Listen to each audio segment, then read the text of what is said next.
Mahabagin namin Diyos.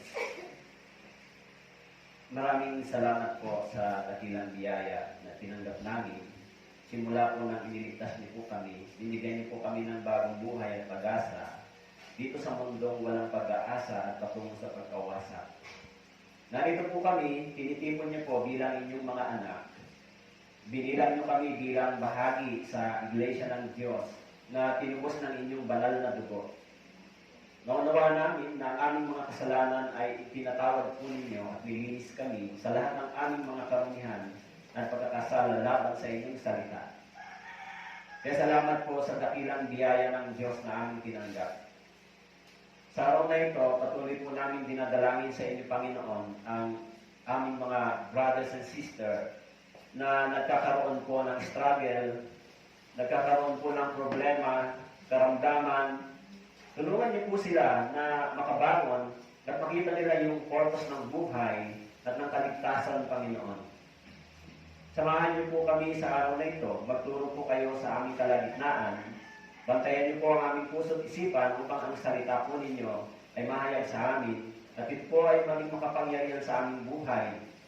Tulungan niyo po kami, Panginoon, na makapamuhay ayon sa inyong kalooban. Dinadalangin din po namin sa inyo ang patuloy na paglago ng gawain sa mga mahal namin sa buhay na hindi pa po naliligtas.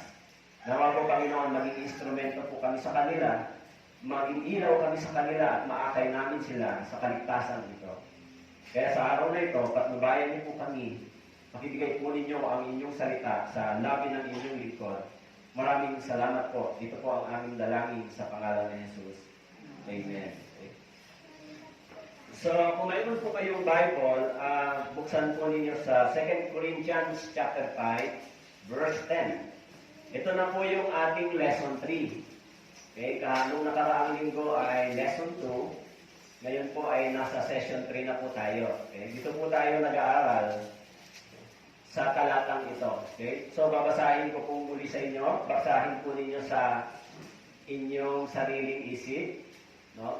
Okay, so 2 Corinthians chapter 5 verse 10, sapagkat tayong lahat ay kailangang humarap sa hukuman ni Kristo upang ang bawat isa ay tumanggap ng kabayaran sa mga bagay na ginawa niya sa pamamagitan ng maging mabuti o masama. Patuloy po natin pinag-aaralan ng talatang ito. So, binibigyan natin ng mas malinaw na kahulugan.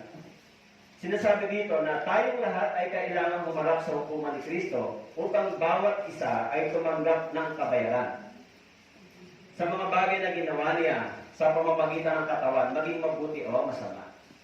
Binabanggit dito na yung kaligtasan po ay once lang nangyari, subalit meron tayong dapat gagawin. Okay? Alam niyo po, maraming mga Kristiyano ang nagsasabing ligtas. Ang problema, pagkatapos nilang maligtas ay kinakalimutan nila yung mga tungkulin nila bilang isang naligtas. Okay? Kaya pag na born again, pero hindi sila gumagawa sa gawain ng isang born again. Hindi nila isinasagawa yung bunga o yung dapat na ginagawa ng isang Kristiyano. Meron mo ba rito? Meron bang dapat gagawin? Kaya sa Biblia, no, binabanggit po na meron talagang mahalaga tayong mga gawain. Yung mga tunay na naligtas, meron talagang mahalagang gawain. Doon po sa 2 Corinthians chapter 6 verse 20. 2 Corinthians chapter 6 verse 20.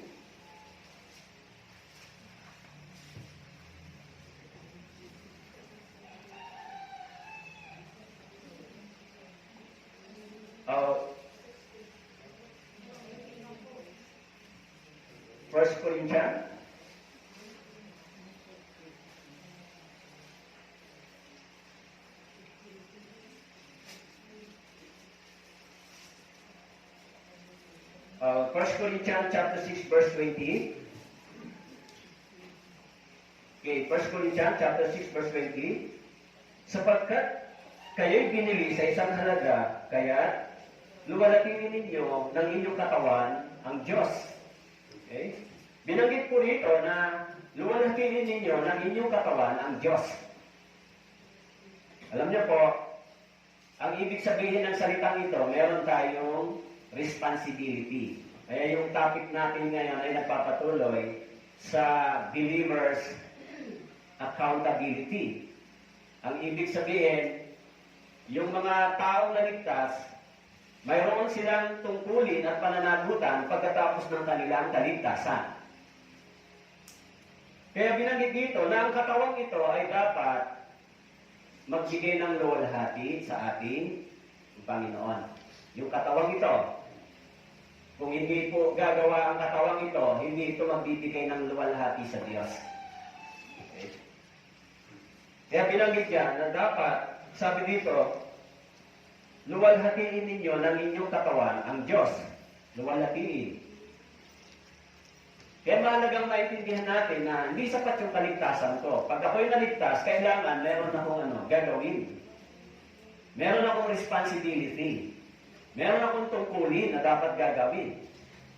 Pero maraming mga Kristiyano, nalilimutan po yung ganitong kaisipan. Kahit nagsasabi silang ligtas, wala silang tungkulin. Wala silang tinatawag na passion. Wala silang tinatawag na burden para doon sa hindi paligtas o para sa church.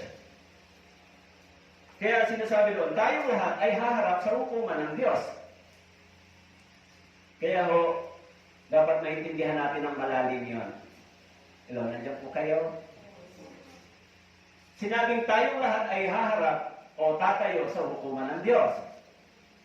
So, napakahalagang isipin natin, bakit ba ako tatayo sa hukuman ng Diyos o sa harapan ng Diyos? Kasi, sinabi niya ron, meron talaga tayong dapat gawin pagkatapos ng ating kaligtasan. Pagsusulit, di ba? Hindi lang yon, bagamat tayo po ay naligtas, nagkaroon tayo ng bagong pagkataong panloob. Bagong pagnanais, bagong puso at layunin sa buhay. Pagkatapos nating maligtas, nag-iba talaga yung pagnanais natin, nag-iba yung panloob nating pagkatao. Kaya in 2 Corinthians chapter 5 verse 17, binabanggit, ikaw ay isa ng bagong nilalang. Meron tayong bagong pagnanais sa kaloob-looban ng ating puso, sa panloob na pagkatao. Hindi na yung dati nating pagnanais, hindi na yung dati nating iniisip, meron talaga tayong bagong direksyon sa mga tunay na born again. Kaya kung tayo po ay naligtas, meron tayong bagong tinatanaw na direksyon. Alam niyo po, nagbabasa pa kayo ng news? Nagbasa kayo ng news? Na kaninang umaga nabasa ko yung news sa Haiti ay nagkaroon na naman ng lindol na 7.2 yata yun. 200 mahigit ang namatay. Okay? Pagkatapos sa Turkey o sa mapapansin nyo yung worldwide flood, diba? Walang tigil. At yung tinatawag na bushfire ba yan? Malawakang pagkasunog. O mga forest fire. Pag tinignan nyo, yung mundong ito, nagbibigay sa atin ng paalala na tayo ay nalalapit doon sa plano at pangako ng Diyos. Yung mga bahay, nawawasak, yung mga ari-arian, inaanod ng baha. Kaya, minsan iniisip ko na napakalapit na talaga ng pagdating ng Panginoon. Kung hindi mo makikita yung ganitong bagay, mayroong mga kaguluhan sa iba't ibang panig ng mundo. Ngayon naman, ang Iraq ay habang maalis ang US military base nila, ang Taliban naman ay sinasakop ng ang Afghanistan. So, meron silang civil war. So, kung titignan mo, yung ganitong mga pangyayari ay nagbabadya o nagbibigay sa atin ng paalala na sinasabi ng Biblia. Yung mga hindi Kristiyano, hindi naman nila yung nakikita. Hindi nila alam yung mga ganong bagay. Pero yung mga ligtas, nababasa natin sa Biblia, ang ibig sabihin niya, nalalapit na yung pagtubos ng ating katawan. Nalalapit na yung pagtayo natin sa harapan at sa hukuman ng ating Panginoon. Kaya binigyan din tayo ng bagong puso, binigyan tayo ng bagong espiritu, binigyan tayo ng bagong pagnanais. Kaya pag tinignan mo yung mga Kristiyano, no, bibihira lang yung kanilang mga pananampalataya ay buhay, nag-aapoy. Parang ang kanilang pananampalataya ay kasamang nanlalamig sa mundong ito. Kailangan meron tayong matibay, matatag na sigasig, meron tayong preparation sa pagdating ng Panginoon. Hindi pwede yung sayangin natin yung panahon pagkatapos ng ating kaligtasan. Hindi pwedeng yung ating buhay ay masasayang pa. Maging sa Ezekiel chapter 36 verse 26, sinasabi doon, tayo ay binigyan ng bagong espiritu. Ezekiel chapter 36 verse 26, bagong espiritu. Hindi matigas na puso, kundi isang pusong laman. Ang ibig sabihin, yung ating puso ay naging malambot sa salita ng Diyos at sa harapan ng Diyos. Kaya mga born again, meron silang bagong puso. Yung mga born again na naligtas, madali silang makaunawa ng kalooban ng Diyos. Alam nila kung ano ang kalooban ng Diyos. Alam niyo ba kung ano ang kalooban ng Diyos? Dapat tayo ay lumalakad dito at nabubuhay dito. Kasi kung titignan natin yung mundong ito, yun na lang ang pag-asa ng mga Kristiyano. Ang mabuhay ayon sa kalooban ng Diyos. Kahit sagana tayo sa maraming bagay, o salat man sa maraming bagay, o naman ang ating kalagayan, iisa lang ang binabanggit ng Biblia, ang lahat ng bagay ay matatapos. So, ang natitirang may pag-asa ay yung mga Kristiyanong ligtas. Pero, hindi lamang tayo nakatingin dito. Dapat tayo ay gumagawa dito.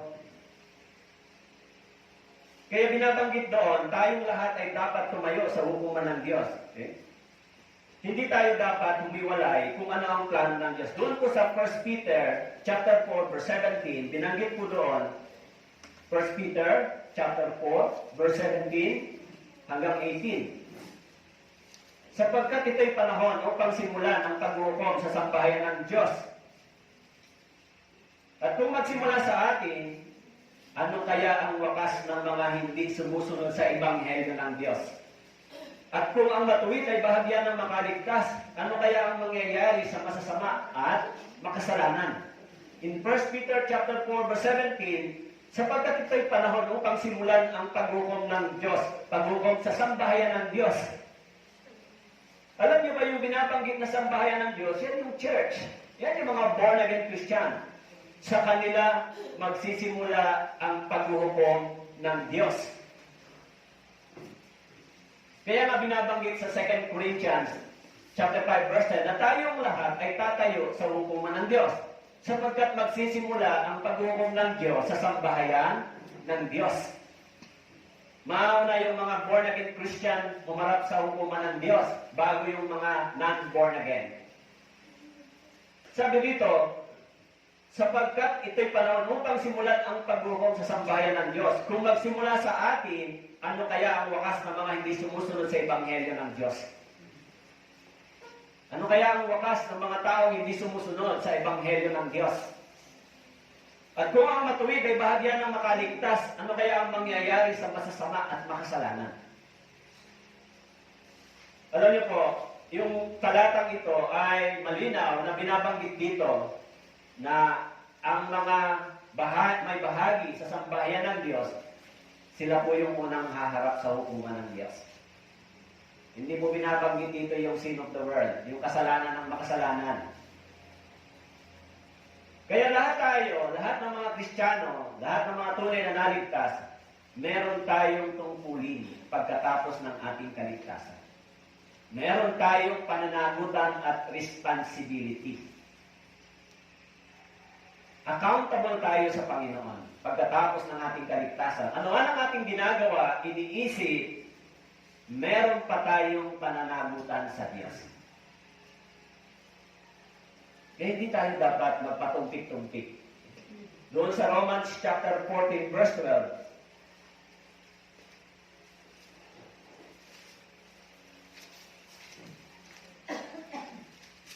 na binabanggit dito, Romans chapter 4, verse 12. Kaya ang bawat isa sa atin ay magbibigay sulit sa Diyos ng kanyang sarili. In Romans chapter 14, verse 12. Kaya ang bawat isa sa atin, sino po yung tinutukoy ni Paul? Yung mga Kristiyano sa Roma, yung mga Kristiyanong ligtas. Ang bawat isa sa atin ay magbibigay sulit. Kailangan pag-isipan natin mabuti yung mga salitang ito. Huwag tayong tumpik-tumpik lang. Alam nyo, minsan, yung may mga tao na hindi sila natatakot sa Diyos. Diba? Pag magsalita sila, kung pumilo sila, may mga tao na hindi sila natatakot sa Diyos. Minsan may mga Kristiyano rin na ganito, hindi sila natatakot sa Diyos. Wala silang fear sa Panginoon. Kaya tuloy-tuloy sila sa kagustuhan nila, tuloy-tuloy sila sa laman, sa gawain ng kanilang sariling kagustuhan at laman. Wala silang tunay na pagkatakot sa Diyos. Hindi nila iniisip. Pag nagsabi kang Kristiyano o born again, meron kang malaking pananagutan at responsibility sa harapan ng Diyos. Kaya meron tayong dapat na ginagawa. Kahit na sabihin natin ang mundong ito ay anong kaabalahan, hindi na natin pwedeng palagpasin yung ating tungkulin. Kaya sinabi po dito, kaya't ang bawat isa sa atin ay magbibigay sulit.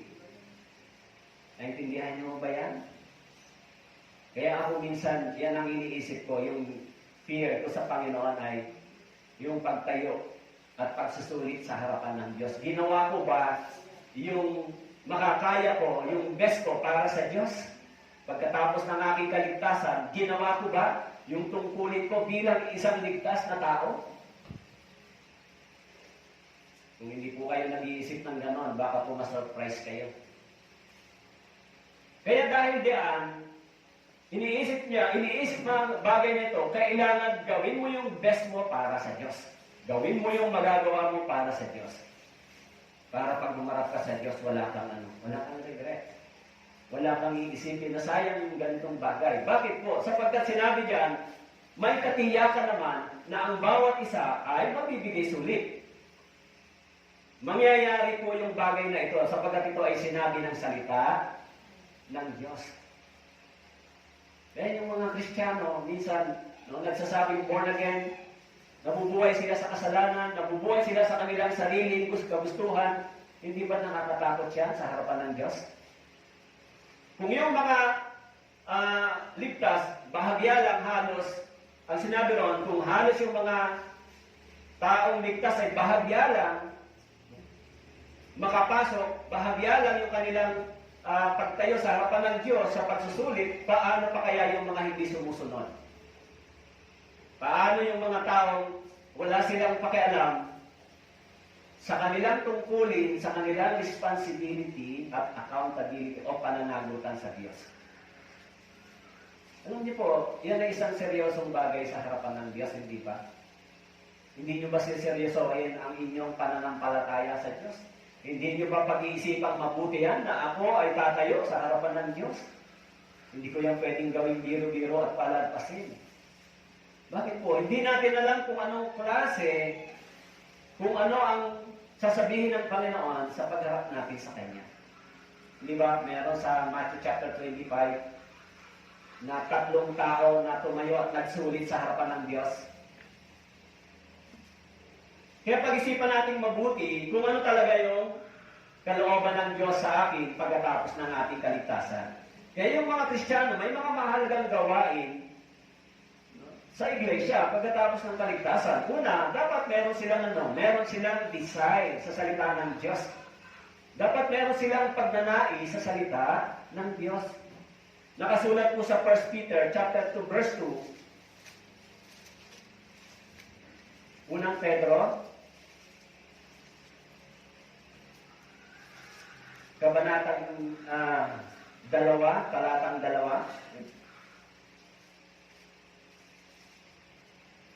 gaya ng mga sanggol na bagong silang, ay mithiin ninyo ang malinis na espiritual na gatas, upang sa pamamagitan nito ay lumago kayo tungo sa kaligtasan. Alam niyo po, yung salitang mithiin, yung salitang desire o pagnanais.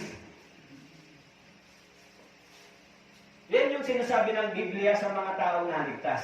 Meron talaga silang pagnanais para sa salita ng Diyos. Meron sila nito. Kaya sinasabi ng Bible na yung mga taong naligtas, ito yung pinakakailangan nila pagkatapos ng kanilang kaligtasan. Kasi binabanggit doon na ang mga salitang ito ay nagiging mere at meat. No, nakasulat mo sa Hebrew chapter 5 na yung mga Kristiyano ay mayroong pagkain spiritually. No? Yan yung mere at meat.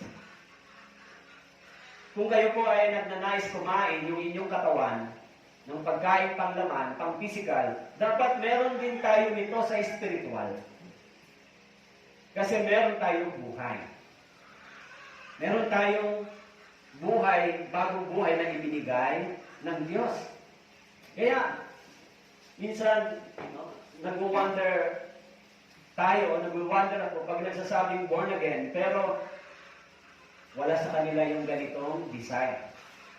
Wala sa kanila yung pagnanais nila sa salita ng Diyos. Wala silang ganitong matibay o strong desire para sa spiritual meal. Hindi ko nga wala kung ilan sa inyo ay sa bahay ninyo nagbabasa ba kayo ng Biblia? Nananalangin ba kayo? Regular. Nakikinig ba kayo ng sermon regular? Kasi, kaya ako sinasabi sa inyo, tignan natin yung mundong ito kung saan patungo. Yung ating pag-asa ay nandito sa salitang ito nakasulat. Yung ating pag-asa ay nakafocus sa mga pangako ng Diyos. Hindi lamang yon, iniutos ng Biblia na ang mga Kristiyanong ligtas dapat mamuhay sila ng may kabanalan. Sinasabi doon sa unang Pedro, chapter 1, verse 15,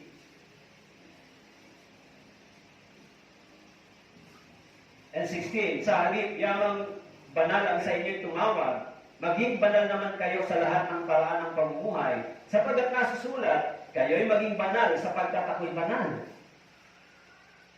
Sa halip, yamang banal ang sa inyo'y tumawag, maging banal naman kayo sa lahat ng paraan ng pamumuhay. Yan ay isa sa mga ibinigay ng Diyos sa atin, ang mabuhay ng mayroong kabanalan, katuwiran. Yung iglesia ay dapat nabubuhay sa ganitong kalagayan, may kabanalan. Inaasahan mo ba yan ng Diyos sa atin? Nakasulat dito sa Biblia na dapat tayo ay mabuhay ng ganito. Bilang mga anak ng Diyos, bilang mga Kristiyano. Kung hindi tayo nabubuhay dito sa ganitong pamumuhay, sino naman ang maniniwala sa atin? Kung hindi tayo nabubuhay sa pagnanasa ng salita ng Diyos, sa pagnanais para sa salita ng Diyos, sino naman ang maaakay natin? Kaya, bago tayo makapag-evangelize ng kaluluwa, kailangan yung buhay natin ay tama sa paningin ng tao at ng Diyos. Wala naman tayong maipapakita kahit anong husay mo magsalita, kahit anong ganda ng sinasabi mo, kung ang buhay naman natin ay hindi nagiging ganito, nabubuhay, wala talagang power yan sa kanila. Kaya sinasabi diyan, dapat meron tayong desire para lumago, makapamuhay tayo ng tama sa harapan ng tao at ng Diyos. Kahit hindi tayo nagsasalita ng marami sa tao, kung nabubuhay tayo ng tama at banal, mayroon tayong liwanag sa kanila, hindi mo mahirap mag-akay ng kaluluwa.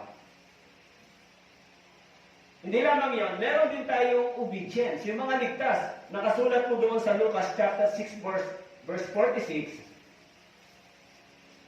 Luke chapter 6 verse 46.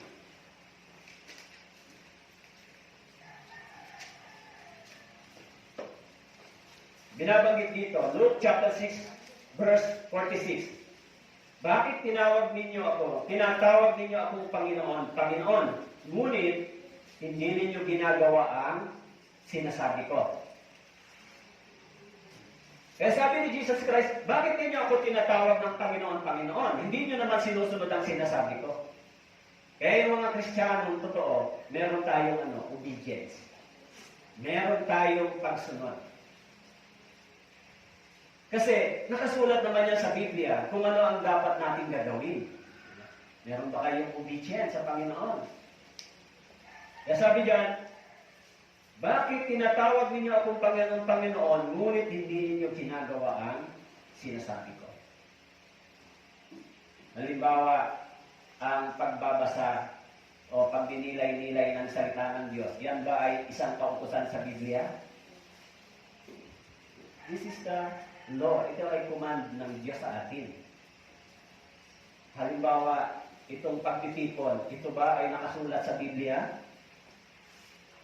Ito ay nakasulat sa Biblia in Hebrews chapter 10 verse 25. Meron tayong dapat pagtitipon. Pero kung hindi ito ginagawa ng mga Kristiyano, sumusunod ba sila sa salita ng Diyos? Tapos sasabihin nila na kami ay born again. Kami ay mga ligtas na tao. Pero yung kanilang ginagawa, yung kanilang iniisip, yung kanilang ginagawa ay hiwalay sa sinasabi ng salita ng Diyos. Alam nyo, binabasa ko yung 4 Gospel. Natapos ko na yung Mark. Nasa Luke na ako. Nadaanan ko yung babaeng nagpunas ng pabango at nagbuhos ng pabango kay Jesus. Tinanong ni Jesus Christ si Pedro, kasi iniisip ng mga Pariseo, yung babae niyon ay mga niya. Diba? Masama. No?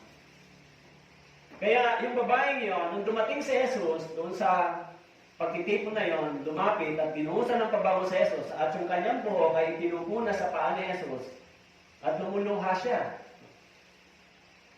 Kaya ang tanong ni Jesus Christ kay Peter, sino ang mas may malaking pag-ibig sa Diyos? Yung pinatawad ng kaunti o yung pinatawad ng marami? Siyempre, ang sagot ni Pedro, yung pinatawad ng marami. Yan ang mas may malaking pag-ibig sa Diyos. Tayo ay pinatawad ng Diyos ng mas marami, ng higit sa iniisip natin. Hindi natin kayang bilangin. Ano po? Marami tayong kasalanang ginawa, pero yung kasalanang iyon ay napakarami, subalit ipinatawad ito ng Diyos lahat-lahat sa atin. Kaya yung kaligtasan ay sa pamamagitan ng pagpapatawad ng Diyos. Kung ganoon, gaano natin kamahal ang Diyos? Kaya sinabi ng Panginoon, sino ang mas nagmamahal sa Diyos? Yung pinatawad ng kaunti o yung pinatawad ng marami? Kaya kung i-realize natin, ganito kabuti ang Diyos. Ipinatawad niya sa akin yung mga kasalanan ko na hindi ako karapat-dapat. Napakarami. Kung ganoon, dapat yung puso natin ay mas malalim ang pagmamahal at pagsunod sa salita ng Diyos. Pagsunod sa Diyos. Yan yung susi para tayo magkaroon ng malalim na pag-ibig. Yan ang susi para ma-realize natin, Panginoon, hindi ako karapat-dapat sa ibinigay mo sa akin. Yan ang kaisipan ng isang Kristiyano na nais niya magbigay ng kaluwalhatian sa Diyos. Ano ang hindi ko kayang gawin para sa Diyos? Yung kasalanan, yung mga biyayang tinanggap ko na hindi ako dapat karapat-dapat, tinanggap ko sa Panginoon. Iniisip niyo ba yan sa harapan ng Diyos? Kaya yung mga Kristiyano, meron silang pagsunod. Nagsisikap sila na mapanatili ang maayos nilang testimony sa harapan ng Diyos at ng tao. Kaya binanggit mo doon sa Acts chapter 1 verse 8, sila ay mga magiging witness. Witness. Sila ay magpapatotoo kung ano ang ginawa ng Diyos para sa kanila. Kaya yung maraming mga pinagaling ng Panginoon sa Biblia, sinasabi ng Panginoon, ipatotoo niyo kung ano ang ginawa ng Diyos para sa inyo. Yan yung iglesia. Yan yung church. Pagkatapos nating tumanggap ng mga bagay na ito, sinabi doon, tayo ay magsusulit. Tayo ay tatayo sa harapan ng hukuman ng Diyos. Kaya yung mga Kristiyano, hindi lang sila may maayos na patotoo dapat, meron din silang mga pananalangin. Okay? Kaya yung kanilang pananalangin ay hindi mo para lang sa pangangailangan ng kanilang katawan. Alam niyo po, yung selfish prayer, lagi na lang sinasabi ng mga Panginoon, bigyan mo ko nito, bigyan mo ko ng kalusugan, bigyan mo ko ng ganito, pagkain. Yan ay selfish prayer. Alam na ng Diyos, kailangan natin yan. Kung ganyan pa ho kayong manalangin sa harapan ng Diyos na laging puro nakapokus sa inyo, eh hindi ho kayo naririnig ng Diyos pag gano'n. Binabanggit sa Biblia, alam na ng Diyos kung anong kailangan ng kanyang mga anak. Alam mo ba ng Diyos kung anong kailangan natin? Kaya kung matagal na kayong Kristiyano, ganyan pa rin ang inyong panalangin, kaya mahirap yung kalagayan ng Kristiyano minsan. Lagi na lang nakikita yung sariling kailangan. Dapat tignan natin yung pangangailangan din ng iba. Ipanalangin din natin yung iba. Ipanalangin niyo yung kaligtasan ng iba. Ipanalangin niyo yung may mga karamdaman. Ipanalangin niyo yung iglesia. Ipanalangin niyo yung mga Kristiyano na nanghihina at bumabagsak. Yan yung mas magandang panalangin sa paningin ng Diyos sa pandinig. Kaya yung panalangin na yan ay napakahalaga. Yung mga Kristiyano, pag nanalangin, pinakikinggan ng Diyos. Pero kung panalangin natin, nakapokus lang lagi sa atin, hindi tayo pakikinggan ng Diyos. Lagi na lang natin hinihingi ay yung para sa katawan natin. Matuto tayong manalangin ng para sa kagustuhan at kalooban ng Diyos. Anong panalangin ng kalooban ng Diyos? Hindi yung panalangin ng tao na yung kalooban lang niya. Kalooban ng Diyos. Panginoon, anong panalangin po?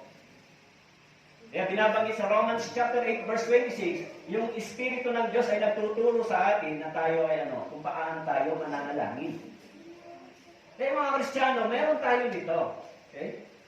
Meron din tayong pagsasakripisyo. Pagsasakripisyo sa iglesia, nakasulat sa Romans chapter 12 verse 2, ialay ninyo ang inyong katawan bilang handog sa Panginoon. That is a living sacrifice. Alam nyo, yan yung mga mahalagang gawain at ginagawa ng mga Kristiyano. Kaya kahit nandito pa tayo sa mundong ito, meron tayong mahalagang gawain. Pero dapat umiwas tayo sa impluensya ng sanlibutan ito. Kaya doon sa Ephesians, binanggit ko doon, kaya sinasabi ko ito, verse 17, pinatotohanan sa Panginoon na kayo hindi na dapat lumakad na gaya ng lakad ng mga hintil sa kawalang saysay ng kanilang mga pag-iisip. Kahit na tayo ligtas na, nandito pa tayo sa mundong ito. Kaya kung tayo ay nai-influensyahan ng mga worldly influence, worldly system, so yung nagiging focus natin ay worldly. Yung focus ng pananampalataya natin ay nakafocus pa sa sanlibutan ito. Kaya mga Kristiyano, divided yung kanilang kaisipan. Minsan ang isip nila nasa sanlibutan ito, minsan ang isip nila ay nasa Diyos. At kung minsan, wala talaga silang isip para sa Diyos. Kaya, binabanggit ito na tayong lahat ay mayroong gawa. Ito ay mabuti at masama. Kaya, binabanggit po doon sa John chapter 15 verse 8. John chapter 15 verse 8. Sa pamamagitan nito, naluluwalhati ang aking Ama na kayo'y magbunga ng marami at maging mga alagad ko. Sa pamamagitan nito ay naluluwalhati ang aking Ama na kayo'y magbunga ng marami. Yan ang sinabi ng Biblia. Kumusta naman, meron na ba tayong fruits? Kaya, lumuluwag yung church, kailangan natin mag-evangelize. Ayan, lumuwag yung space natin, di ba? Anong kailangan yan? Kaluluwa. Sino maghahanap niyan? Bahala si Pastor Jack. Kaya sabihin, mag-evangelize tayo. Sugod sa mission. Paglingon, si Pastor lang ang umaayo, mga membro. Walang passion, walang pagnanais para mag-evangelismo. Pero bago kayo makapag-evangelismo, uunahin muna natin ayusin yung personal nating buhay Kristiyano. Kasi kahit na yung mga pastor, Kahit na mahusay sila magturo at magsalita, pero kung ang ugali nila, yung pamumuhay nila ay mali at hindi maganda, mahirap tanggapin. Hindi sila paniwalaan kung kahit na mahusay sila magsalita, pero kung ang kanilang pag-uugali, pamumuhay ay mali naman sa harapan din ng tao ng Diyos, walang power yung sinasabi. Walang influence. Siguro, iniisip nila, bakit? Paperfektuhan ba ito ng buhay? Hindi po. Hindi tayo nabubuhay bilang mga perpekto. Nabubuhay tayo sa biyaya ng Diyos na dapat nasain natin mabuhay ng tama at matuwid sa paningin ng Diyos. Kasi binigay sa atin yung pamumuhay na ito. Nasa atin na ito, isasagawa na lang natin. Kung gusto mong magpumili ng tama, magagawa mo. Kung gusto mong maging matuwid, magagawa mo sapagkat yung katuwiran ni Kristo ay nasa iyo. Actually, hindi yan choice. Ikaw na talaga yan, di ba? Sinabi ng Biblia, ginawa kang banal, ginawa kang matuwid, so mabuhay ka sa ganitong pamumuhay. Hindi mo kailangan magpipilitin yung sarili mo, mabuhay ng ganito, ikaw na yan, nasa sayo na. Di ba? Kaya kung kahit na tayo ay mahusay magsalita, kahit maganda yung ating sinasabi, pero kung ang ating patotoo ay hindi maganda sa iba, wala tayong power. Agree po kayo? Hindi lang naman sa inyo, maging sa mga pastor. Kaya sinasabi diyan, dapat ayusin natin yung ating buhay Kristiyano. Dahil individually, yung bawat isa tatayo sa harapan ng Diyos. Tatayo sa hukuman ng Diyos. Kaya sinasabi sa Romans chapter 6 verse 12 hanggang 13, kahit huwag ninyong pagaliin ang kasalanan sa inyong katawang may kamatayan upang masunod ang mga pagnanasa nito. Huwag ninyong paghariin ang kasalanan sa inyong katawang may kamatayan. In Romans chapter 6 verse 12. Kung gano'n, ang kasalanan ito ay pwede pa tayong pagharian. Kung gugustuhin natin, pwede pa tayong mabuhay dito. Ay sinabi ni Pablo, pagkatapos ng kaligtasan, huwag na ninyong paghariin pa ito sa ang kasalanan sa inyong katawan. May kamatayan. Upang masunod ang mga pagnanasa nito. Malinaw po yun sa Biblia. Hindi porke ligtas tayo, wala na tayong pagnanasa sa mundong ito. Meron pa, pero huwag natin paghariin ito sa ating katawan. Kaya kung tayo po ay nabubuhay pa sa ganito, nagahari yung kasalanan sa isang tao, sa isang nasasabing Kristiyano, wala talagang bunga yan. Masisira talaga yung church, masisira yung testimony ng church. Ang sasabihin ng ibang tao, di ba born again ka? Masama na siya church dyan. Tignan mo yan. Kung hindi po kayo nag-iisip ng ganito, yan din po ay pananagutan ninyo sa Diyos, pagharap ninyo. Isipin po natin, yung mga tao nakatingin sa atin ay nasa dilim at tayo ay nagsasabing nasaan? Nasa liwanag. Kung madilim din ang pagtingin nila sa atin, wala silang liwanag na makita, hindi talaga nila makikita yung kabutihan ng Diyos. Kaya sinabi diyan, huwag na ninyong paghariin ang kasalanan sa inyong katawang may kamatayan.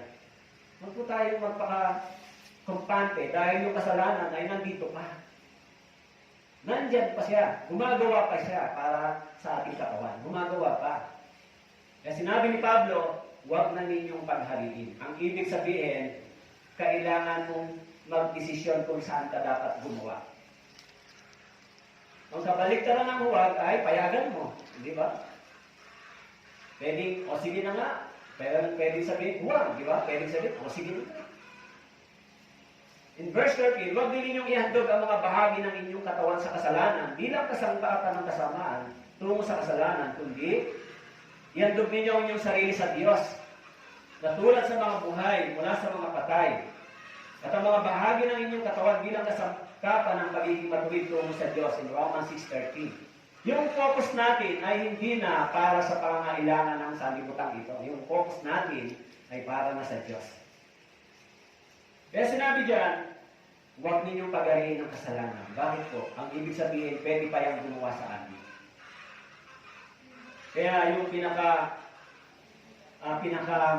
malaking panganib sa loob ng iglesia, sa church, para masira ang iglesia, kapag ang mga Kristiyano ay hindi nabuhay sa paghahari ng kalooban ng Diyos.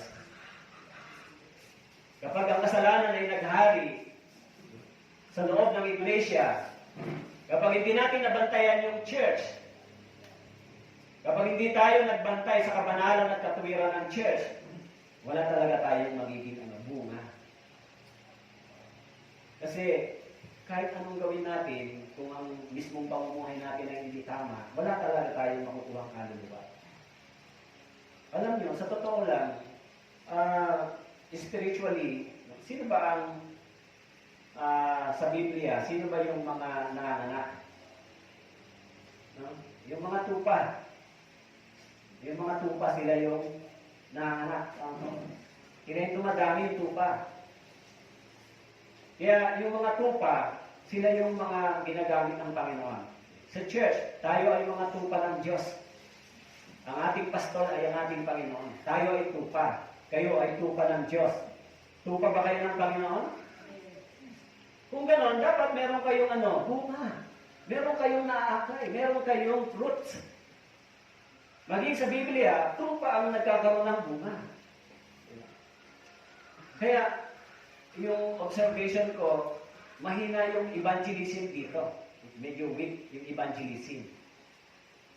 Kasi, pagdating sa Bible seminar, ay hindi ganun ka-active yung invitation. Weak yung evangelism, hindi sila nag-stay. Anong problema?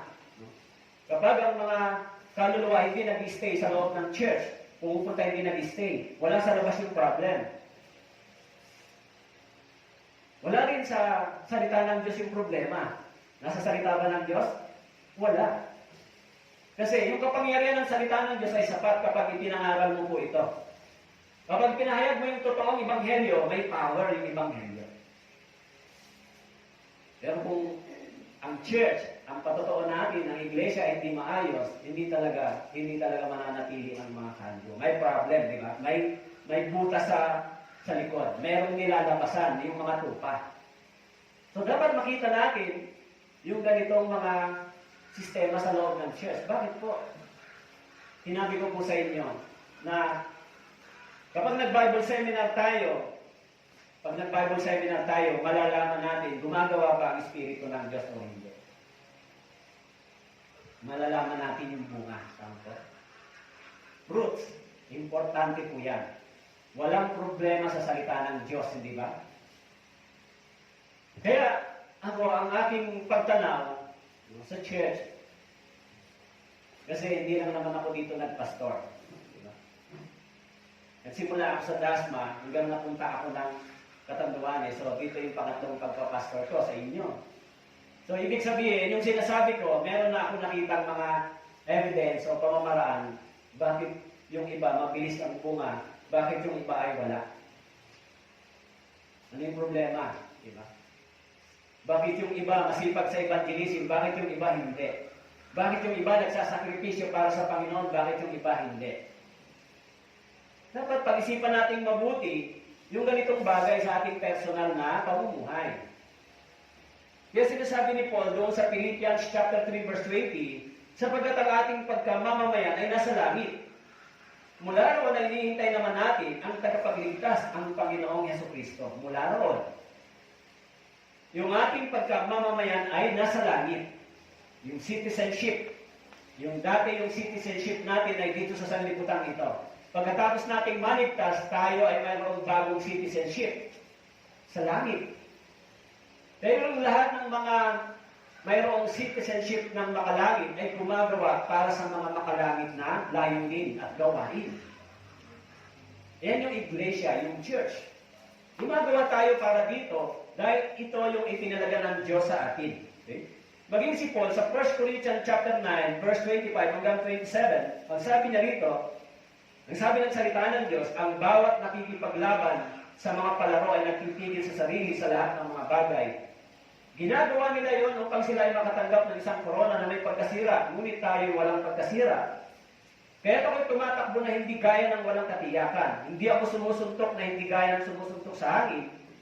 Ngunit sinusupin ko ang aking katawan. At ginagawa itong alipin upang pagkatapos na makapangaral ako sa iba, ako mismo ay hindi itakbil. Kaya alam niyo po, yung buhay Kristiyano ay panahon ng pakikipagbaka, pakikipaglaban. Pero yung ating pakikipaglaban ay katulad ng mga athlete. Di ba? Yung atleta, meron bang goal? Meron. Yung athlete, meron bang discipline? Meron. Yung atleta, meron ba silang strong desire para magtagumpay? Meron. Kaya sinasabi ni Paul, ang bawat nakikipaglaban sa mga palaro ay natitigil sa sarili sa lahat ng mga bagay. Kaya yung ating buhay Kristiyano ay hindi lang umiikot, hindi lang tayo umiikot sa gawain, meron din naghihintay na reward para sa atin. Nakasulat ba sa Biblia na may mga reward ang Kristiyano? Nakasulat po ba? Yung sinasabi ng iba, okay lang kahit walang reward. Alam niyo po, yung ganong salita ay okay lang kahit walang reward. Di ano kapalit ng ganong salita pagharap sa Diyos? Diba? In Colossians chapter 1, verse 29, dahil dito ay nagpapagal din naman ako at nagsisikap. Ayon sa kanyang paggawa na gumagawa sa akin na may kapangyarihan. Maging si Pablo, sinabi niya, ako'y nagpapagal, ako'y nagsisikap, ayon sa kanyang paggawa na gumagawa sa akin. Maging si Pablo, sinasabi niya, nagpapagal siya, nagsisikap siya para sa gumagawa sa akin. Sabi niya, nagumagawa sa akin na may kapangyarihan. Sino po yan? Yan ay ang Diyos. Sinabi niya rito, nagpapagal siya, nagsisikap siya. Yan po yung sinasabi sa Colossians chapter 1 verse 29. Si Pablo ay nagpapagal, nagsisikap. Yung mga naunang Kristiyano ay nagpapagal at nagsikap para sa gawain ng Diyos. In Colossians chapter 3 verse 2, ituunin niyo ang inyong pag-iisip sa mga bagay na nasa itaas, hindi sa mga bagay na nasa ibabaw ng lupa. Ituon ninyo ang inyong pag-iisip sa mga bagay na nasa itaas.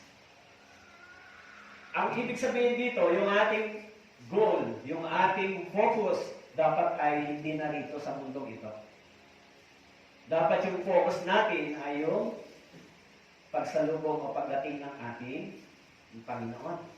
Eh, yung mga ligtas na tao, gumagawa sila, naghahanda sila para sa pagdating ng ating Panginoon. Na binabanggit doon na tayo ay tatayo sa harapan ng Diyos. Eh, dapat meron tayong focus. Ano yung focus ng church? Ano yung focus natin? Kaya, kung tayo po ay walang focus, kung saan lang tayo akayin, kung saan lang tayo mahila, kung saan lang tayo ang direction, wala po kayong matatapos. Diba? Pangalawa, ano po yung dapat meron para tayo ay sa pagtayo sa harapan ng Diyos, hindi tayo magkaroon ng regret? Pangalawa, commitment. May commitment ba tayo para sa Diyos? Gumagawa ba tayo para sa Diyos? Awit chapter 37 verse 3, magtiwala ka sa Panginoon. Gumawa ka ng kabutihan upang ikaw ay makapanirahan sa lupain at magtamasa ng katiwasayan. Sa Panginoon, ikaw ay magpakaligaya at ang mga nasa ng iyong puso sa ibibigay niya. Verse 5, ipagkatiwala mo ang iyong lakad sa Panginoon. Magtiwala ka sa Kanya at siya ay gagawa. Kung meron tayong commitment sa Panginoon, magtiwala tayo sa Diyos. Gumawa tayo sa Kanya, para sa Kanya. Yung ating mga pagnanais ay ilagak natin sa Kanya. Commitment. Meron tayong commitment dapat para sa Panginoon. Maging si Pablo ay meron ito. Doon sa Acts chapter 20 verse 24, sinabi niya, ngunit hindi ko itinuturing ang aking buhay na mahalaga sa aking sarili, upang maganap ko lamang ang aking katungkulan at ang ministeryong tinanggap ko sa Panginoong Hesus na magpatotoo sa magandang balita ng biyaya ng Diyos. Maging si Pablo, sinasabi niya rito, ano ang kanyang commitment? Magpatotoo sa magandang balita ng biyaya ng Diyos. Okay?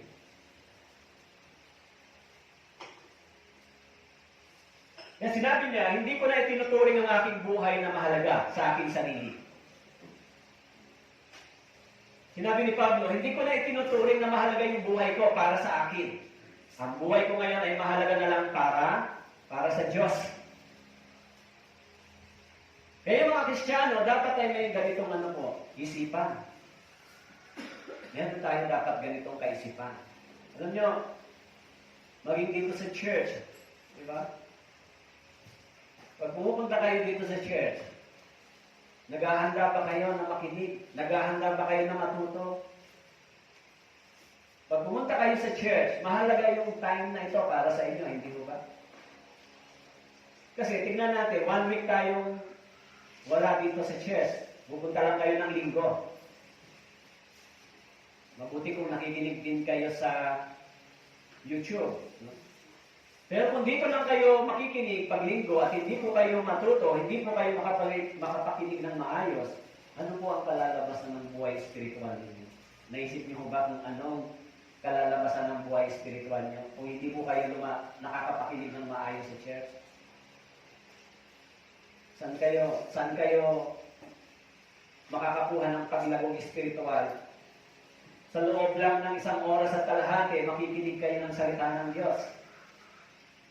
Kaya minsan iniisip ko na yung paglago talaga ng tao sa spiritual na pamumuhay ay kailangan ng mas marami nito.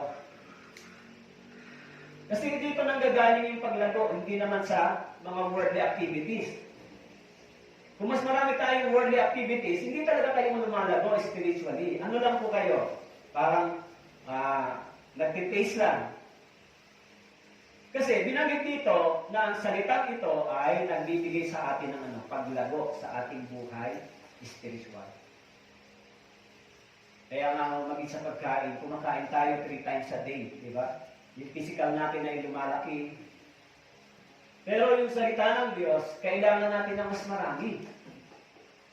Mas maraming pagkain, mas mabilis sa paglago, mas matatag na pananampalataya. Kailangan po natin ito, hindi ba? Kaya sinasabi dito, si Pablo, sabi niya, hindi ko na itinuturing ang aking buhay na mahalaga sa aking sarili. Kung marami pa kayong pinahalagaan sa inyong buhay, keep up niyo na. Mas mahalaga na yung kalooban ng Diyos, ano ang mas gusto ng Diyos kaysa sa akin. Kaysa kagustuhan mo. Kaya, tayo po ay patuloy sa, kahit ako, iniisip ko na dapat habang nandito tayo, matuntun natin ano ba ang kalooban ng Diyos para sa church. Anong kalooban ng Diyos para sa kailaway? Anong gusto ng Diyos para sa atin? Di ba? Dapat kayo din, makita niyo po yun. Ano ba ang kalooban ng Diyos? Dapat makita natin yung kalooban ito at dito tayo lumakad. Dapat hanapin natin, ilang buwan pa lang naman ako dito. June, May ako dumating dito, di ba? May, June, July, August pa lang, 3 months pa lang. Kaya sa tingin ko, sa loob ng 3 months, hindi ko pa masyadong ma-identify ano ba talaga ang direction ng gusto ng church. Di ba? Pero isa lang ang iniisip ko, palawakin yung space, i-ready yung venue para sa mas evangelism o malawakang evangelism. Kasi, kaya natin nilumagan yung area para tayo kumilos at mag-evangelize. Para tayo may magkaroon ng bunga na nakaluluwa. At ang unang iniisip ko, siyempre, yung mga family ninyo. Yung mga relatives po ninyo. Diba? Yung mga relatives po ninyo, kung gaano na kayo katagaligtas, meron na ba kayong naakay kahit isa? Meron na ba kayong nadala sa Panginoon? Yung mga pamilya ay kasama sa pangako ng Diyos sa Biblia. Sa Acts chapter 16, nung naligtas yung jail guard, sinabi ng Panginoon sa kanya, sumampalataya ka at ang buong sambahayan mo ay maliligtas. Yan ay promise ng Diyos. Meron mo ba kayong ganitong kaisipan? Ay, yung family ko maliligtas din dahil sa aking pananampalataya. Pero kung matagal na po kayong mananampalataya, hanggang ngayon wala pang naliligtas at naakay kayo, ay dapat bumalik tayo sa ating sarili. Bakit? Bakit wala akong nadadala sa Panginoon? Kasi, malinaw sa Biblia, yung pinag-aaralan natin na tayong lahat ay tatayo at haharap sa hukuman ng ating Panginoon. Tayong lahat. Hindi lang kayo, ako rin. Kaya kung meron tayong pagnanais para sa Diyos, hindi ba niya tayo ipagkakaloob? Kung meron kayong pagnanais para sa Diyos, Hindi ba yan ipagkakaloob sa inyo? Pero kung meron kayong pagnanais para sa inyong sarili, baka hindi nyo po yan makuha. Kasi para lang sa inyong sarili. Eh, yung iba nag-iisip, Panginoon, gusto kong magkaroon ng trabaho maganda para kumita ng pera, magkaroon ako ng ganito, magkaroon ng ganon. Eh, ano naman ang gusto mo para sa Diyos? Kaya kung wala tayong ganitong kaisipan, kung iniisip lang natin ay magtrabaho, mabuhay para lang sa ating pangangailangan, hindi talaga tayo makakatanggap ng anumang bagay para sa Diyos. Survivor lang po kaya. Kaya doon po sa Proverbs chapter 16 verse 2 hanggang 3, ang lahat ng mga lakad ng tao ay maliit sa sarili niyang mata. Ngunit tinitimbang ng Panginoon ang diwa.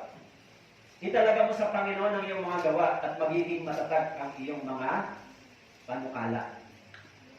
Proverbs chapter 16 verse 2 and 3. Ang lahat ng mga lakad ng tao ay malinis sa sarili niyang mata. Okay ito. Ngunit tinitimbang ng Panginoon ang diwa. Italaga mo sa Panginoon ang iyong mga gawa. Italaga mo sa Panginoon ang iyong mga gawa. Kawikaan chapter 16 verse 2 and 3. Ang sabi po rito, italaga mo sa Panginoon ang iyong mga gawa at magiging matatag ang iyong mga panukala. Yan po yung sinasabi ng Biblia. Kung ang ating gawa ay para lang sa atin at hindi para sa Diyos, hindi talaga magiging matatag po yan. Kaya sinabi diyan, ang iyong mga gawa, binabanggit doon, tayo ay hahatulan ng Diyos ayon sa ating mga gawa. Kaya kung ating mga gawa ay tinatatag natin, ipinagkakatiwala natin sa Diyos, sabi diyan, ito ay magiging matatag. Ito ay magiging matatag na panukala. Kasi sa tingin ko, kaya kailangan ko sa inyo magtapik ng mas maraming ganitong pagtuturo. Kailangan dumating kayo sa ma-challenge yung pananampalataya niyo. Kasi baka sa nakaraang panahon, puro na lang problema na isip nyo, puro problema. So ngayon, umalis tayo sa problema, dapat pumunta tayo sa purpose at kalooban ng Diyos. Ano bang kalooban ng Diyos? Kailangan makita natin yung purpose ng Diyos. Kailangan malakaran natin kaysa lagi natin isipin yung kulang, ano ba ang dapat, ano ba ang mas plano ng Diyos. Kaya sinabi diyan, yung lakad ng tao ay malinis sa sarili niyang mata. Okay? Sabihin, kung tayo ay magtitiwala sa sarili nating paningin at kaisipan, hindi natin makikita kung ano ang plano ng Diyos. Kahit na kami po, kahit ako na napunta rito, minsan meron ako malaking burden pagka ako ay nag-iisip kasi iniisip ko na nanalangin kayo na mapunta kami dito, mapunta ako. Nag-pray kayo na mapunta kami dito. Kung gano'n, meron kaming malaking tungkulin. Meron responsibility o meron gawain na ipagagawa ang Diyos. Kaya iniisip ko minsan, ano kaya yun? Ano kaya yung ipagagawa ng Diyos? Kasi doon sa sinabi ninyo na nag-pray kayo na mapunta kami dito, mapunta ako, minsan iniisip ko ano kaya ang ipagagawa ng Diyos sa akin dito, sa amin, sa aking pamilya. Kasi sa paglilipatan, wala naman akong kaisipan na dito talaga ako mapupunta at wala rin akong kaisipan na malilipat na ako. Parang nasa isip ko noon, nung bago dumating yung decision, nagsisimula uli ako mag-organize sa Catanduanes. Sino-organize ko yung mga young professional. Yung mga college level, in-organize ko na yung mga young pro. Kasi iniisip ko, sila yung mga future leaders, sila yung mga possibility in the future na magiging bahagi sa church. Bago ako pumunta rito, nagsimula na ako sa pag-organize ng bi-level, college, high school, tsaka elementary. Yan na yung iniisip ko noon dapat, pero bigla akong nalipat dito. Siguro meron mas mahalagang gawain na inihahanda ang Diyos dito. Sa ngayon, hindi ko pa nakikita na malinaw ano ba talaga yung kalooban ng Diyos na gusto niyang ipagawa. Kasi mukhang kailangan muna kayong ma-challenge, kailangan muna ituro sa inyo ano ba yung mas mahalaga. Kasi ang church, kapag hindi talaga lahat kumikilos sa isang direksyon, mahina talaga yung pwersa. Weak yung force. Kaya hanggang sa inyong mga puso, mag-apoy yung iglesia, mag-apoy ang salita ng Diyos. Anong gagawin ko para sa iyo, Panginoon? Anong gagawin ko? Anong kaya ko, Panginoon, para sa iyo? Mag-apoy sa inyong lahat, di ba? Kaya itong pag-topic na ito ay pangatlong session na. Di ba? Pangatlong session na yung 2 Corinthians chapter 5 verse 10 na tayong lahat ay kailangang tumayo sa hukuman ng Panginoon upang magsulit sa mga bagay na ating ginawa, maging mabuti man o masama. Tayong lahat. In 1 Corinthians chapter 10 verse 12, kaya't ang nag-aakalang siya'y nakatayo ay mag-ingat na baka siya'y mabuwal. Walang tuksong dumating sa inyo na hindi karaniwan sa tao. Subalit, tapat ang Diyos na hindi niya ipahintulot na kayo tuksuhin na hindi sa inyo makakaya, kundi kalakip din ng tukso ay naglalaan ng pag-iwas upang ito ay inyong makayang tiisin.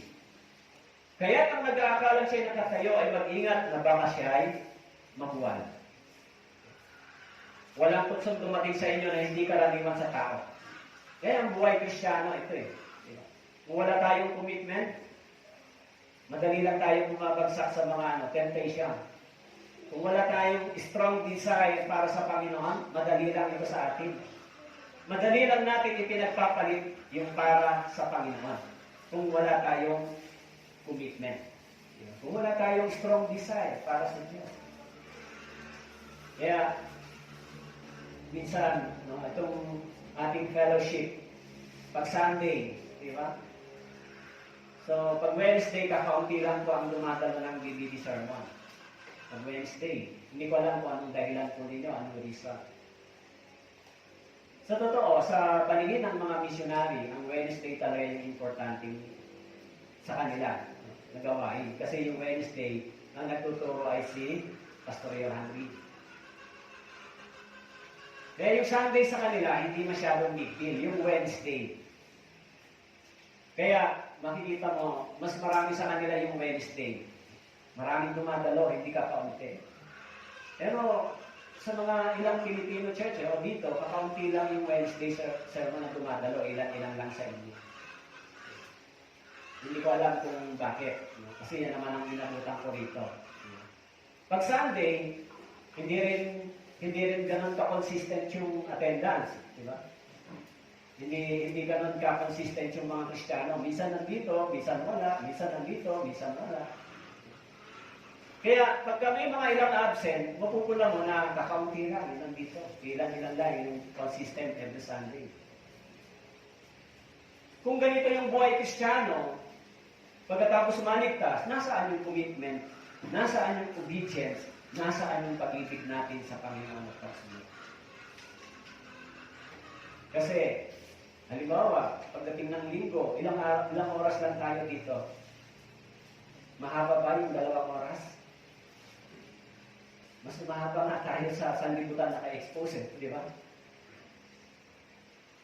Kung hindi yan maiisip ng mga Kristiyano, anong klaseng buhay Kristiyano ang ihaharap nila sa Diyos? O kung ganyan lang ang kaisipan ng mga born again na nagsasabi, anong buhay Kristiyano yung ihaharap natin sa Diyos pagharap natin? Kaya sinabi ko po sa inyo, yung mga naunang mananampalataya, hindi nila iginibak yung pananampalataya nila kahit sila ay sunugin ng buhay. Ipinakain sa mga leon. Nagtira sila sa mga yungin para yung ebanghelyo ito ay mag-preserve.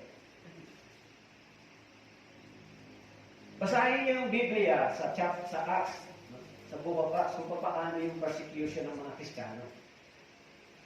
Kaya masyadong kampante lang yung mga born again, parang, ligtas naman ako eh. Pero wala sa kanila yung malalim na devotion. Diba? Masyado lang silang kampante. Wala silang tinatawag na deep devotion o sacrifice para sa Panginoon pagkatapos ng kanilang kaligtasan. Ang problema, habang tumatagal sila sa Panginoon, nanlalamig sila. Habang tumatagal, nanlalamig. Sa una masigasig, bandang huli, unti-unti, nawawala na sila unti-unti sa church. Pero sinasabi nila na ito ay na born again sila at naligtas dito. Dapat pag-isipan niya ng mga nagsasabing born again. Kaya, ang nakakatakot sa church, yung mga fake, di ba? Yung sabi ng Biblia, by the fruits, you will know the tree. By the fruits. Ano yung bunga ng kaligtasan natin? Bakit ko po sinasabi sa inyo yan? Huwag po tayong magpatumpik-tumpik. Bakit po? Kasi sinasabi ko nga po sa inyo na ang mundong ito ay, kung titignan natin, halos tapos na yung lahat ng binanggit ng Biblia para dumating ang Panginoon. O, nung nakaraan, naglindol ba sa inyo? Ha? Kahapon, grabe rin yung putok ng kidlat dito. Parang feeling ko, nandiyan sa ibabaw ng bubong yung mga pagsapog ng kidlat. Kahapon, grabe. Feeling ko, nandiyan lang tumatama sa bubong yung kidlat. Pero, iniisip ko, mamamatay ka ba sa walang kakwenta-kwentang bagay? Eh, sinasabi ko sa Diyos, Panginoon, ayaw mamatay sa walang kakwenta-kwentang bagay. Sana, kung matatapos yung buhay mo, habang ginagawa mo, yung gawain ng Diyos. Hindi yung namatay ka dahil nandiyan ka lang sa labas, wala kang ginagawa. Eh, Kristiyano ka, wala kang tumingin sa Diyos, tapos namatay. Walang kakwenta-kwentang kamatayan yun, di ba? Kung matay ka na habang ginagawa mo yung kalooban ng Diyos, yun ang magandang pagharap sa Diyos. Kaya, sabi ko nga, alam mo, umalis kami doon sa Baguio eh. Pagdating dito, sinusundan naman, lindol naman. Hindi ba? Sabi ko, ano ba yan? Umalis tayo Batanduhanes, ay mabagyo dyan. Pagdating naman dito, lindol naman sinusundan. Eh, malapit pa naman sa lugar namin, doon sa Nasugbu, di ba? Malapit lang, Kalatagan eh. Kaya may Kalatagan din naman sa Batanduhanes eh. Kaya, nung unang lindol, mas medyo malakas. So, yung salamin ay, tapos kagabi yata yun, kagabi o isang gabi. Kagabi ba yun? Yung isang gabi, naglindol na naman. So, kaya iniisip ko, talagang nagpapaalala lagi ang Diyos. Ngayon sa 87.2, 200 yung namatay. So sa akin, bilang mga Kristiyano, hindi ito nakakatakot, pero ito ay isang senyalis na dapat tayo ay mas maging aktibo at masigasig para sa Panginoon. Hindi man nakakatakot mamatay. Ang nakakatakot kung hindi tayo gumagawa para sa Panginoon at tayo ay datna ng kamatayan. Nakakatakot ba mamatay? Si Pablo nga, sinabi niya, mas mabuti sa kanyang umuwi sa langit kaysa manatili pa dito. Pero dahil sa kailangan siya ng mga tao ito sa iglesia, kaya nanatili siya kahit siya humarap sa maraming kahirapan. So yung kamatayan ay hindi nakakatakot. Bakit po? Bakit? Nakakatakot ba ang kamatayan? Yung mga hindi pupunta sa langit, hindi takot mamatay. Tapos kung born again ka, pupunta ka sa langit, takot ka mamatay. Hindi natin alam kung ano yung mangyayari pa sa bukas at sa darating. Tama po? Alam niyo ba kung ano mangyayari bukas? Eh yung, minsan iniisip ko, yung mga pagyanig ay nagpapaalala sa atin bilang mga ligtas. Magkaroon tayo ng personal realization sa Panginoon. Ano ba yung dapat na gawin ko sa ngayon? Hindi ko alam ano mangyayari bukas. Di ba? Kaya binabanggit ng Biblia na tayo ay gumawa para sa Diyos. Okay? Ephesians chapter 5, verse 1 and 2. Kaya kayo tumunad sa Diyos gaya ng mga anak na minamahal. At lumakad kayo sa pag-ibig gaya ng pag-ibig ni Kristo sa atin. At ibinigay ang kanyang sarili para sa atin bilang handog at alay sa Diyos upang maging samyo ng masarap na amoy. Ephesians chapter 5 verse 1 and 2. Kaya kayo tumulad sa Diyos gaya ng mga anak na minamahal. Tumulad sa Diyos. Hindi po maging Diyos. Tumulad sa Diyos. Di ba? Ano pong ibig sabihin ng tumulad sa Diyos? Katangian ng Diyos. Pagiging passion ng Diyos, pagiging mahabagin ng Diyos, pag-ibig ng Diyos, pagnanais ng Diyos. Dapat meron tayo nito, katulad ng meron ang Diyos. Ang Diyos ay dahil sa kanyang pag-ibig sa atin, siya ay kumilos at gumawa. Ibinigay yung kanyang anak na nagsakripisyo para sa atin. Tularan natin yung ginawa ng Diyos. Si Kristo ay nagsakripisyo para sa atin. Tayo rin ay magsakripisyo. Si Kristo, inihandog yung kanyang sarili sa Diyos. Tayo rin dapat ay ihandog natin ang ating sarili sa Diyos. Kaya sinabi sa verse 2, sabi ko roon, lumakad kayo sa pag-ibig, gaya ng pag-ibig ni Kristo sa atin, at ibinigay ang kanyang sarili para sa atin, bilang handog at alay sa Diyos. Ibinigay ni Kristo yung kanyang sarili para sa Diyos. So, dapat tayo rin na ibigay natin ang ating sarili para sa Diyos. Kaya doon sa Corinthians, sinabi nun, binigay muna nila yung kanilang sarili sa Panginoon bago sila nagbibigay para sa Diyos. Ibinigay muna nila yung kanilang sarili. Kaya mahalaga po, makita natin, ano ba yung layunin ng Diyos para sa akin? Maging si Kristo, ibinigay niya yung kanyang sarili bilang handog. Bakit po? Para sa akin. Para sa ating pangangailangan, para sa ating kaligtasan. Okay? Kaya doon po sa Philippians chapter 1, verse 27, ang inyo lamang pamumuhay ay maging karapat-dapat sa Ebanghelyo ni Kristo, na kahit ako ay dumating at kayo makita o wala man sa harap ninyo at mabalitaan ang mga bagay patungkol sa inyo, na kayo'y naninindigan sa isang espiritu, na may isang isipan, na magkasamang nagsisikap para sa pananampalataya ng Ebanghelyo. In Philippians chapter 1, verse 27, sabi ni Paul, kayo'y naninindigan sa isang espiritu, may isang isipan, magkakasamang nagsisikap. Actually, yung salitang magkasamang nagsisikap, magkakasamang nagsasakripisyo para sa Ebanghelyo ito. Yan po yung sinasabi dito. Kaya tayong lahat, kung kayo po ay ligtas, ano pong inaasahan ninyo ang pagharap ninyo sa Diyos? Kaya yung panalangin natin, ang mga kabataan ito ay dumami rin. Dumami pa. Pero, naturally, kapag ang isang bagay ay nagiging mas maayos at malusog, naturally lang naman yung growth, di ba? Yung mga hayop, yung mga tupa, kung sila ay malusog at maayos na inaalagaan, natural lang naman yung kanilang pagdami.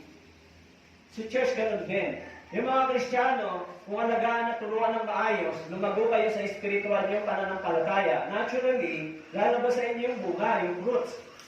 Hindi kayo kailangan pwersahin, di ba? Pag lumago kayo spiritually, nag-mature kayo spiritually, maayos ang buhay Kristiyano ninyo, naturally, lalago kayo. May mga taong maaakay kayo sa Panginoon. Kaya magtatanong sila, ano bang meron sa inyo? Kahit hindi kayo nagsasalita, kung tayo ay nakitaan nila ng buhay Kristiyano, ano bang meron dyan sa inyo? Kaya o yung maging yung mga pastor, kung ang mga pastor ay maayos din na nangunguna sa iglesia, magiging maayos din yung mga miyembro, di ba? Mahalaga kasi yung tinatawag na leading example. Mahalaga kasi yung meron tayong tinitignan sa unahan. Alam niyo, sa totoo lang, maging ako, meron akong tinitignan sa mga life provision pastor. Kaya kung hindi mo nakita yung mga example sa kanila, mahirap din sumunod. Di ba? Siguro wala na rin ako dito sa life provision. Pero nakita ko rin yung hinahanap ko sa mga missionary. Nakita ko kay Pastor Che. Nakita ko yung pagiging man of God. So may mga magagandang example na pwede silang sundan at tularan. Sa church, dapat ganun din, di ba? Dapat, sa church, mahalaga din yung buhay ng mga tagapagturo. Hindi po yan self-righteousness. Yan yung dapat na nagbibigay ng influensya sa mga mananampalataya. Kung gusto natin maging matibay at matatag yung ating spiritual na pundasyon, dapat nakikita sa atin yun. Sa church nakikita.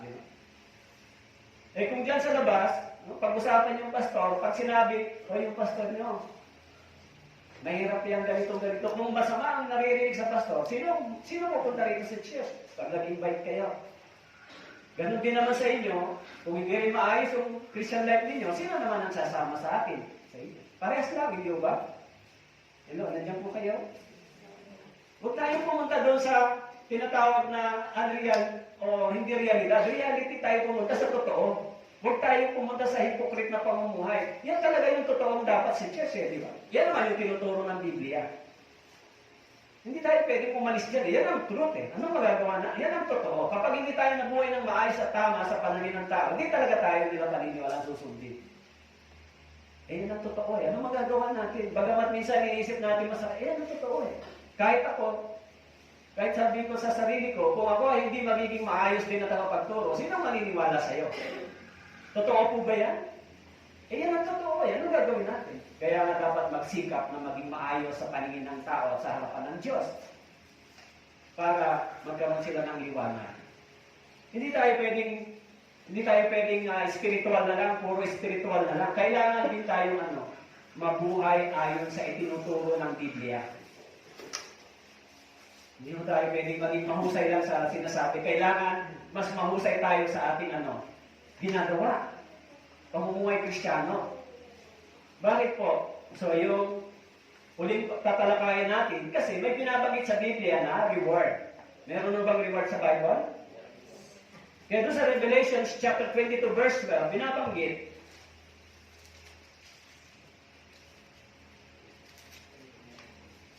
Revelation chapter 22 verse 12, ako'y malapit nang dumating at dala ko ang aking gantimpala upang gantihan ang bawat isa ayon sa kanyang ginawa. Ako'y malapit nang dumating at dala ko ang aking gantimpala upang gantihan ang bawat isa ayon sa kanyang ginawa. Merong ganti ang Diyos sa atin. Kaya yung katotohanan, pagkatapos nating maligtas, kailangan nating gawin yung tama. Kailangan nating isagawa yung kabanalan. Kailangan nating ipakita yung tunay na buhay ng isang ligtas na tao. Kailangan natin ipakita yon. Hindi nyo ba kailangan ipakita yon sa mga tao sa paligid nyo? Pag hindi nyo po yan nagawa, sino po ang maniniwala at paano kayo magkakaroon ng kapangyarihan sa inyong buhay Kristiyano? Kailangan ba natin gawin yun? Ang sabi doon, kailangan natin gawin dahil kailangan din tayong humarap sa hukuman ng Diyos. Kaya, huwag po tayong magsabi na born again na ako, okay lang. Hindi po. Meron tayong kailangan gawin. Bakit po? Sabi rito, malapit nang dumating, dala ko ang aking gantimpala upang gantihan ang bawat isa ayon sa kanyang ginawa. Upang gantihan ang bawat isa. Gantihan. Ibig sabihin, ang Diyos ay naghahanda rin para sa atin. Naghahanda rin tayo para sa pagtayo sa harapan ng Diyos. Kaya binabanggit dyan, dala ko ang aking gantimpala. Kaya mga brothers and sisters, pag-isipan natin mabuti yung bagay na ito. Isaiah chapter 40 verse 10, narito, ang Panginoong Diyos ay darating na may kapangyarihan at ang kanyang kamay ay mamumuno para sa kanya. Narito, ang kanyang gantimpala ay dala niya at ang kanyang ganti ay nasa harapan niya. Sabi rito, ang kanyang gantimpala ay dala niya. Dala niya, yung gantimpala. At ang kanyang ganti ay nasa harapan niya. Kaya huwag tayong umalis sa ganitong conviction na meron akong malaking tungkulin sa Panginoon. Meron akong malaking responsibility sa Diyos pagkatapos ng aking kaligtasan. Kaya dapat ito, nasa ating puso at isip. Dapat ito, huwag natin itong kalimutan na tayo, ano man ang ating ginawa, ano man ang ating ginagawa pagkatapos maligtas, tayo po ay haharap sa hukuman ng Diyos. So, hindi mo ba kayo magkukumahog-kumuha para sa Diyos kung ganito? Yan lang yung susi sa akin lagi. Kaya ano man ang ating ginagawa individually, di ba? Individual naman yan. Di ba?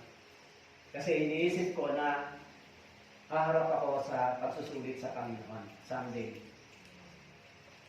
Darating ang araw na sinabi ng Biblia na ang bawat isa ay tatayo sa harapan ng Diyos. Kaya iniisip ko na dapat ngayon pa lang, ipinag-iisipan ko ano ang dapat gawin ko bilang isang anak ng Diyos o Kristiyano. Iniisip nyo rin mo ba yan sa inyo?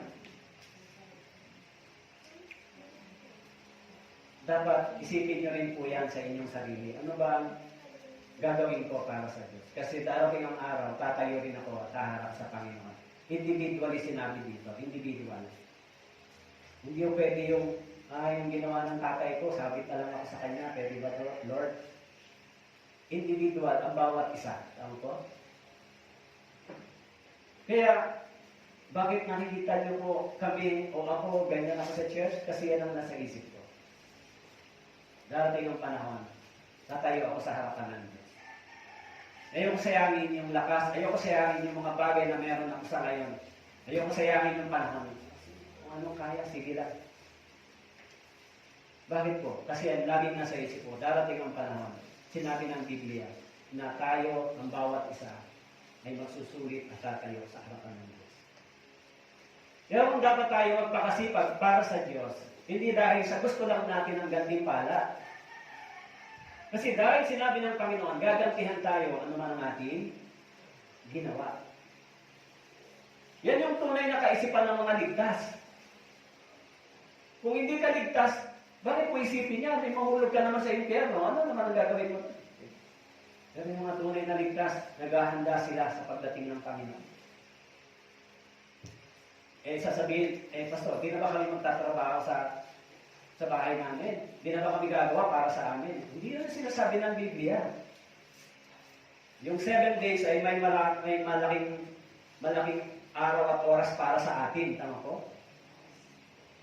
Kung tayo po ay nahihirapan lang sa Sunday, magsimba, paano ba yung 6 na araw? Di mas mahirap yan. Di ba? Kaya sinabi diyan, yung gantimpalang ito ay inihanda ng Diyos para sa atin. In 1 Corinthians chapter 3 verse 8, ngayon, ang nagtatanim at ang nagdidilig ay isa, at ang bawat isa ay tatanggap ng kanyang upa ayon sa kanyang pagawa. 1 Corinthians chapter 3 verse 8, ngayon, ang nagtatanim at ang nagdidilig ay isa, at ang bawat isa ay tatanggap ng upa, ng kanyang upa ayon sa kanyang pagawa. May upa. Hindi natin alam kung ano yung upa. Kasi sa salitang upa, ito ay bayad, di ba? Parang reward. Tama po? Ano man ang ating ginawa, ang sabi diyan, tatanggap ng kanyang upa ayon sa kanyang ginawa. Kung ang gawa ng sinumang tao na kanyang itinayo sa ibabaw ay manatili, siya ay tatanggap ng gantimpala. In 1 Corinthians chapter 3 verse 14. Kung ang gawa ng sinumang tao na kanyang itinayo sa ibabaw ay manatili, siya ay tatanggap ng gantimpala. Yan yung binabanggit ng Biblia dito. Yung ating mga ginagawa para sa Panginoon ay mayroong gantimpala. Biblical po yan. Hindi natin alam kung anong klaseng gantimpala, pero binanggit dito. Sa mundong ito, katulad ni sino yan, yung nanalo ng weightlifting. Si Hidrin. Gold medalist, di ba? Pero bago siya nanalo, sinasabi doon na dumaan siya sa maraming kahirapan. Diba? Nahirapan siya nung siya ay nagsasanay, nung naghahanda, at walang masyadong suporta sa kanya. Pero nung nagkaroon siya ng gold, tumanggap ba siya ng maraming gantimpala?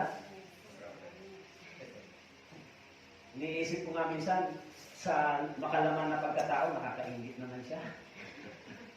May bago siyang condominium, 14 million daw alaga. Meron siyang maraming mga million perang reward. Kasi, paano naman yung mga Kristiyano na gumagawa? Kung yung mga taong ito na nagpagal dito sa mundong ito para sa kanilang katawan, tumanggap ng reward, paano pa kaya yung mga Kristiyano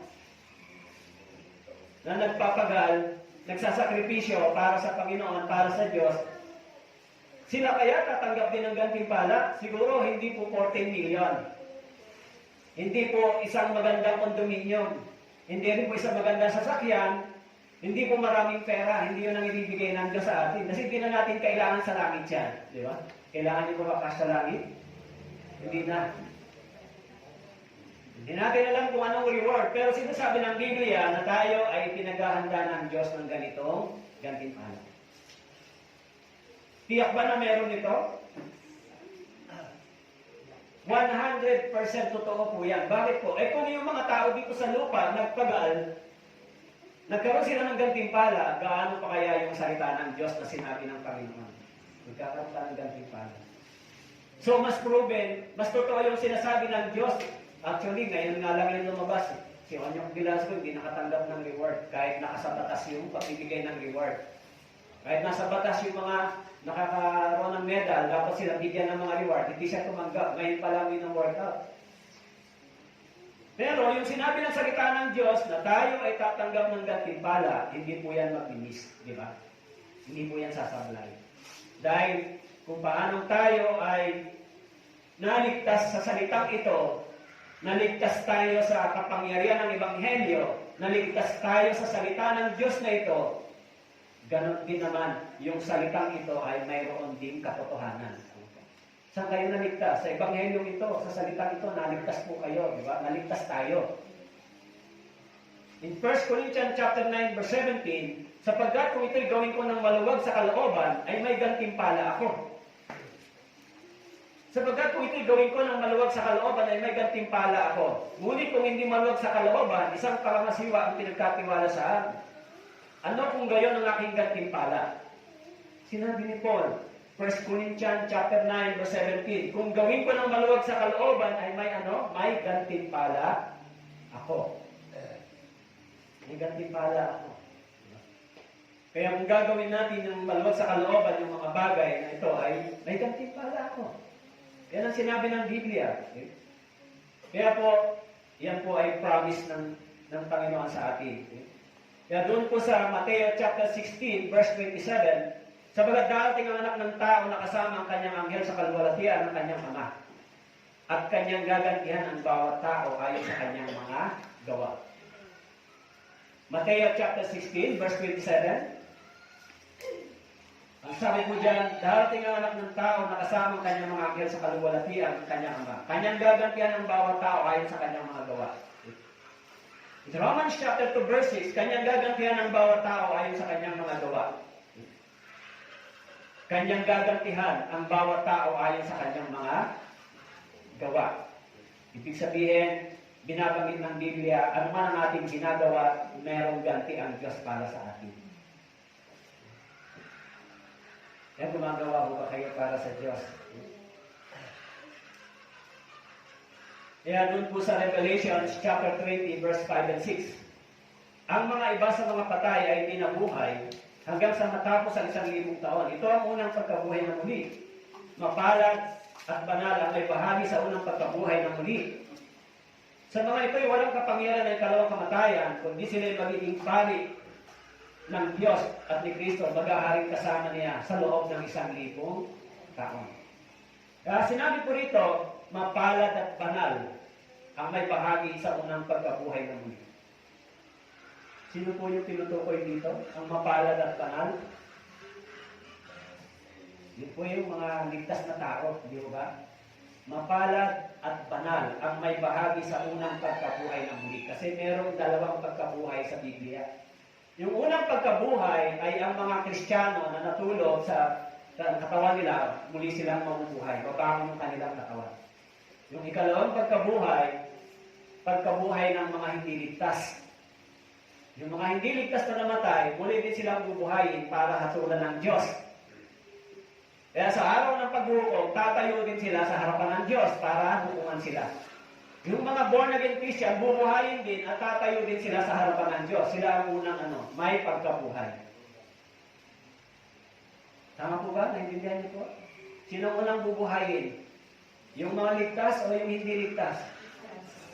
Maunang bubuhayin yung mga ligtas, sila ang unang may pagkabuhay para tumayo sa harapan ng Diyos. Kaya yung mga hindi ligtas, bubuhayin sila para sa kahatulan ng Diyos. Okay? Kaya sinabi diyan, mapalad at banal ang may bahagi sa unang pagkabuhay ng mga na muli. Sa mga ito ay walang kapangyarihan ng kalawang kamatayan. Sila ay magiging mga pari ng Diyos ni Kristo at mag-ahari kasama niya. Yung mga born again, mag-ahari kasama ni Kristo sa loob ng 1,000 tao. That is God's promise, di ba? Kaya, yung mga gawain, no, natin na sinasabi po doon sa Galatia, huwag tayo maghinawa sa paggawa ng mabuti. Sapagkat sa takdang panahon mag-aani tayo kung hindi tayo manlulupay-pay. Kaya tama may pagkakataon, gumawa tayo ng mabuti sa lahat, lalong-lalo na sa mga kabilang sa sambahayan ng pananampalataya. Huwag tayo manghinawa sa paggawa ng mabuti.